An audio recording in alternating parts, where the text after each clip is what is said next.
Good evening. Welcome to Epiphany Lutheran Church in Richmond, Virginia. I'm Kevin Barger, the Director of Music Ministry. This is our Music Minute, where we're looking at the hymns we'll be using in worship tomorrow. And we're going to start with our sending hymn. That is Great is Thy Faithfulness.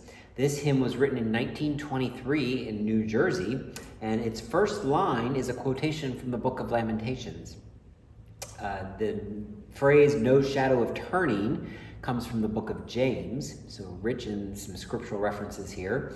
The author of the text is actually from Kentucky and was a teacher of a small rural school, and he became the head teacher at age 16, I believe it was.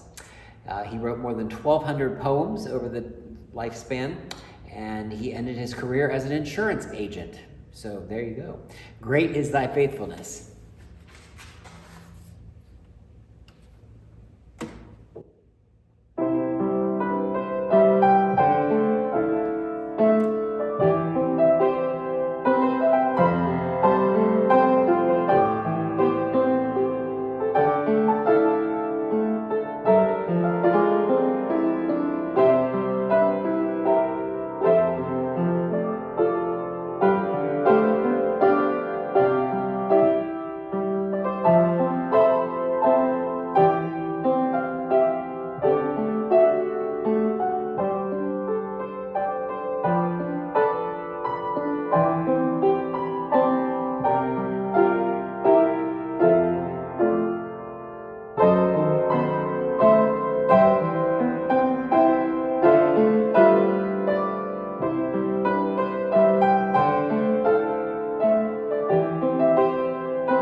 probably know for tomorrow.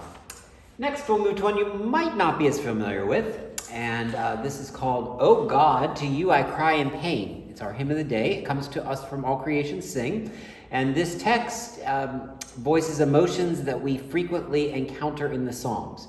So, for instance, in the poem, we are confronted with the heavy burden of anguish and frustration that comes from Psalm 130. And this hymn is a prayer for wholeness in the face of pain and despair. Psalm 51, which you might recall from Lent and Ash Wednesday, we can ask God for healing, knowing that a broken and contrite heart, O God, you will not despise.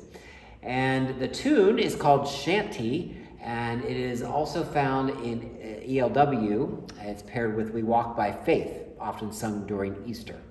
This is, "O God, to you I cry in pain."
Beautiful tune, if you've recalled that from others that we might have sung.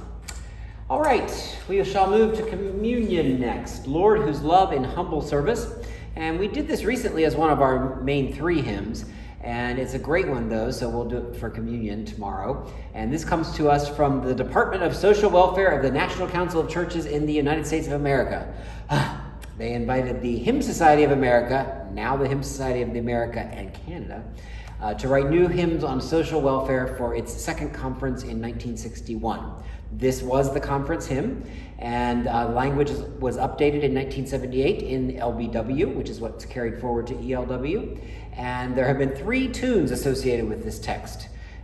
So this, the one that we're going to be singing and you'll hear tonight, is the most often used, though it was not the original.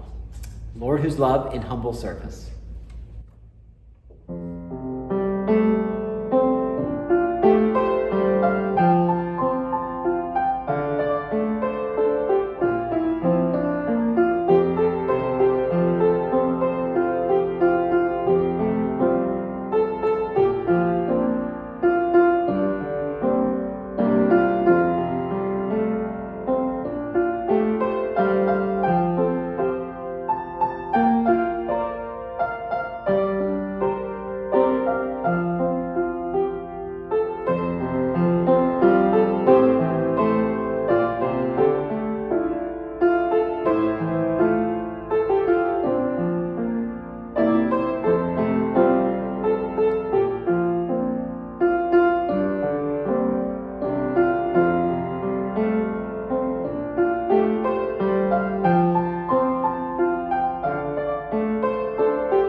And for our last one today, we'll move on to the gathering hymn, Praise to the Lord the Almighty. This is a combination of Psalms again, Psalm 103 and 150. This is a Catherine Winkworth translation, and you might remember her from other conversations we've had. She has a lot of translations out there. The Elizabethan English has been updated in the version we'll sing, but it is definitely a powerful hymn of praise for sure and certain. Praise to the Lord the Almighty. Might have a little bit of another hymn in here you might know too.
And I bet you recognize both of those hymns. So thank you for joining me this evening, learning a little bit about our hymns for tomorrow. Hope that you learned something, you enjoyed that, and we'll come back again next week for a little bit more education and hymnody, as it were. If you are coming in person tomorrow, those are at 8:30 and 10:30 in the sanctuary, and the 10:30 service will be live streamed on our YouTube channel as always. Thanks again for joining me this evening. Have a great evening.